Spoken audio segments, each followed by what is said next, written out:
লাইলাতুল কদর সম্পর্কে নবী করিম সাল্লাল্লাহু আলাইহি ওয়াসাল্লামের দিয়ে একটি হাদিস শোনাই।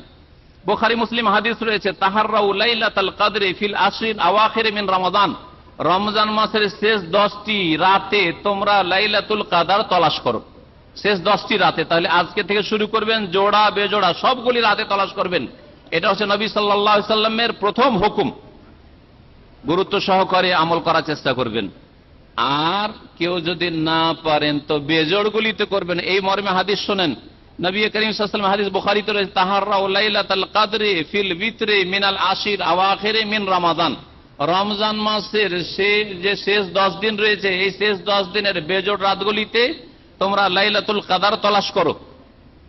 তাহলে শেষ 10 দিনের বেজোড় রাতগুলি 5টি রাত, 21, 23, 25, 27, 29। যদি তাও না পারেন আর একটা স্তর বলি, 21কে বাদ দিয়ে 23, 25, 27, 29 শেষ 7 দিন তলাশ করো। নবী সাল্লাল্লাহু আব্দুল্লাহ বিন উমর রাদিয়াল্লাহু আনহু বর্ণনা করছেন যে লাইলাতুল কদর স্বপ্নে দেখানো হয়েছিল নবী করিম সাল্লাল্লাহু আলাইহি সাল্লামকে, যে শেষ 7 দিনের মধ্যে হইতে পারে। নবী সাল্লাল্লাহু আলাইহি সাল্লাম বললেন স্বপ্ন দেখার পরে, আরা রুয়াকুম কাদ দাওয়াতাত, আর অন্যান্য সাহাবীরাও দেখেছিলেন, ইত্তাফাকাত, তোমাদের স্বপ্ন সব একমত হয়েছে, একরকম হয়েছে, ফিস সাবিল আওয়াখির, শেষ 7 দিনে, ফামান কানা মুতাহাররিহা ফালিয়াতাহাররা ফিস সাবিল আওয়াখির, কেউ যদি তলাশ করতে চায় লাইলাতুল কদর শেষ 7 দিনে তলাশ করুক। এই হাদিসও বুখারী মুসলিমে রয়েছে।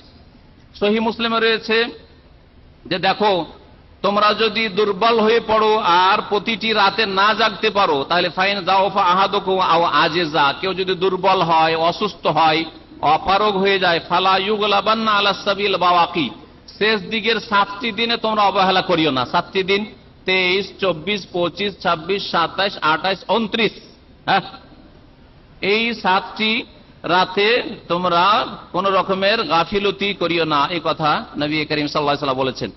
এই শেষ দিকের মধ্যে আবার 27 তারিখের রাত সম্পর্কে একটি হাদিস শুনি, আমার আলোচনা শেষ করছি। উবাই ইবনে কাব রাদিয়াল্লাহু তাআলা আনহু, প্রখ্যাত কারি হাফেজ, তিনি বলতেন, ওয়াল্লাহি লা আ'লামু আইয়ু লাইলাতিন হিয়া লাইলা আল্লাতী আমারানা রাসূলুল্লাহ সাল্লাল্লাহু আলাইহি ওয়াসাল্লাম বিকিয়ামিহা হিয়া লাইলাতু 27। বলছেন আল্লাহর কসম করে বলছি, আমি জানি যে লাইলাতুল কদর কোন রাতে হয়। সেই রাতটি হচ্ছে যেই রাতে রাসূলুল্লাহ আমাদেরকে কিয়াম করার জন্য বড় তাগিদের সাথে হুকুম করেছেন, সেটা হচ্ছে হিয়া লাইলাতু 27, সেটা হচ্ছে 27 এর রাত, সেটা হচ্ছে 27 এর রাত। কিন্তু মনে রাখবেন, আল্লামা হাফেজ ইবনে হাজার রহমাতুল্লাহ আলাইহি বলছেন যে শুধু 27 তারিখে হয় না। উবাই ইবনে কাবের এটা ব্যক্তিগত মত, নবী সাল্লাল্লাহু আলাইহি ওয়াসাল্লাম 27 এর রাত খাস করে একটিও হাদিসে বলেন নাই। নবী সাল্লাল্লাহু আলাইহি ওয়াসাল্লাম একটি হাদিসেও বলেননি যে 27 শুধু শবে কদর হয়, এটা উবাই ইবনে কাবের মত। সেই জন্য সাহাবীর মতের সাথে অন্য সাহাবায়ে কেরামদের দ্বিমত ছিল এবং হতেও পারে। তাই সঠিক মত হচ্ছে, এই ক্ষেত্রে আরেকটি হাদিস শুনিয়ে দিই, তাহলে সঠিক মত আর স্পষ্ট হবে। ইলতামিসু ফি তাসিআতিন তাবকা ফি সাবিআতিন তাবকা ফি খামিসাতিন তাবকা, যখন 9 দিন বাকি থাকবে তখন তলাশ করিও, মানে 21 এর রাতে তলাশ করিও। 7 দিন যখন বাকি থাকবে তখন তলাশ করিও, 23 তারিখের রাতে তলাশ করিও। ফি খামিসাতিন তাবকা, 5 দিন যখন বাকি থাকবে তখন তলাশ করিও, তার মানে 25 এর রাতে তলাশ করিও। আল্লামা হাফিজ ইবনে হাজার রহমাতুল্লাহ আলাইহি বুলুগুল মারামের লেখক, আরো অনেক কিতাবের লেখক, বুখারীর ভাষ্য লিখেছেন ফাথুল বারী, তিনি বলছেন আরজাহুল আকওয়াল আন্নাহা ফি বিত্রি মিনাল আশিল আওয়াখিরি ওয়া আন্নাহা তানতাকিলু। লাইলাতুল কদর একটি রাত মাত্র, একটি রাত তলাশ করার জন্য সবগুলি 10টি রাত জাগলে সবচাইতে ভালো, আর না পারলে বেজোড়গুলিতে সবগুলিতে জাগো। কারণ এতে কি হয়, সহি মত হচ্ছে যে শেষ 10 দিনের, শেষ 10টি রাতের যে বেজোড় রাতগুলি রয়েছে সেই রাতগুলিতে লাইলাতুল কদর হয়ে থাকে। ওয়া আন্নাহা তানতাকিলু, আর রাতটি পরিবর্তন হইতে থাকে। ভালো করে শুনেন ভাষাটি, রাতটি চেঞ্জ হইতে থাকে। এই বছরে হয়তো 21 হয়ে গেল, আগামী বছর 25 হইল, তারপরে বছর 27 হলো, তারপরে বছর 29 হইল, কোন বছর 23 হইল। এইভাবে ওয়া আন্নাহা তানতাকিলু, পরিবর্তন হইতে থাকে।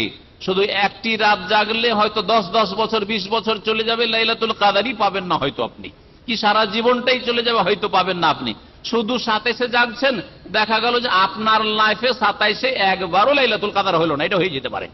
যার ফলে আল্লাহর ওয়াস্তে আপনাদেরকে আহ্বান করছি আল্লাহর দিনের দিকে, ইবাদত বন্দেগীর দিকে, লাইলাতুল কদরে মেহনত পরিশ্রমের দিকে। বেজোড় রাতগুলিতে সবগুলিতে জাগার চেষ্টা করেন, আর ওর চাইতে ভালো যদি 10টি রাতে জাগতে পারে, আল্লাহ পাক রব্বুল আলামিন আমাদের সিয়াম কিয়াম যেন কবুল করেন, লাইলাতুল কদর যেন কবুল করেন। লাইলাতুল কদরের ফজিলত বলে শেষ করছি। প্রিয় নবী মুহাম্মদ রাসূলুল্লাহ সাল্লাল্লাহু আলাইহি ওয়াসাল্লাম বলেন, সহিহ বুখারী মুসলিমের হাদিস, মান কামা লাইলাতুল কদর ঈমানান ওয়া ইহতিসাবান গফিরা লাহু মা তাকাদ্দামা মিন যামবিহি। যারা লাইলাতুল কদরে কিয়াম করবে, লাইলাতুল কদর তাহলে গল্প গুজব করলে হবে না। হ্যাঁ, লাইলাতুল কদরে বাজার আর মার্কেট ঘুরে দোস্ত বন্ধুদের সাথে দেখা সাক্ষাৎ করে টাইম পাস করলে হবে না। ওমান কামা লাইলাতুল কদরে, যারা লাইলাতুল কদরে কিয়াম করবে, কিয়াম মানে দাঁড়িয়ে লম্বা তেলাওয়াত করা, নামাজ পড়া। কিয়াম মানে কিয়ামুল লাইল, নামাজ পড়া। ঈমানান, আল্লাহর প্রতি বিশ্বাস রেখে যে আল্লাহ পাক এই লাইলাতুল কদর দান করেছেন, এতে ফজিলত রেখেছেন। ওয়া ইহতিসাবান, এবং নেকির আশায়, দুনিয়ার গরজে নয়, কাউকে দেখানোর জন্য না, শোনানোর জন্য না, লোক দেখা দেখি নয়, সবাই বন্ধু বান্ধব করে সেই জন্য করি এইরকমও নয়, ফ্যামিলি করে, পরিবার করে সেই জন্য, পরিবেশ এইরকম সৌদি আরবের সেই জন্য করছে এইরকম না, কোন পরিবেশ বলে নয়, বরং আল্লাহর প্রতি ঈমান রেখে নেকির আশায় যদি করেন, গফিরা লাহু মা তাকাদ্দামা মিন যামবিহি, অতীতের গুনাহ মাফ করে দেওয়া হবে। গফিরা লাহু মা তাকাদ্দামা মিন যামবিহি, অতীতে যে ছোট ছোট গুনাহগুলি সব মাফ হয়ে যাবে। বড় গুনাহগুলির জন্য এই লাইলাতুল কদরের সাথে সাথে, ইবাদত বন্দেগীর সাথে সাথে তওবা করতে হবে। আল্লাহ পাক আমাদের সকলকে যেন তওবা করার তৌফিক দান করেন। আল্লাহ পাক আমাদের সকলকে সংশোধন করার তৌফিক দান করেন। আল্লাহ পাক আমাদের সকলকে জান্নাতুল ফিরদাউস যেন দান করেন। লাইলাতুল কদর পাওয়ার যেন আল্লাহ পাক তৌফিক দান করেন। আল্লাহ পাক লাইলাতুল কদর দিয়ে আমাদের দুনিয়া আখিরাতকে যেন ধন্য করে দেন। আল্লাহ পাক আমাদের বাপ মাকে যেন মাফ করে দেন, ভাই বেরাদরকে আল্লাহ পাক মাফ করে দেন, ছেলে মেয়েদেরকে আল্লাহ পাক যেন নেক বানিয়ে দেন। আল্লাহ পাক আমাদের যেন নেক সন্তান দান করেন। ربنا اغفر لنا ولإخواننا الذين سبقونا بالإيمان ولا تجعل في قلوبنا غلا للذين آمنوا ربنا إنك رؤوف رحيم سبحان ربك رب العزة عما يصفون وسلام على المرسلين والحمد لله رب العالمين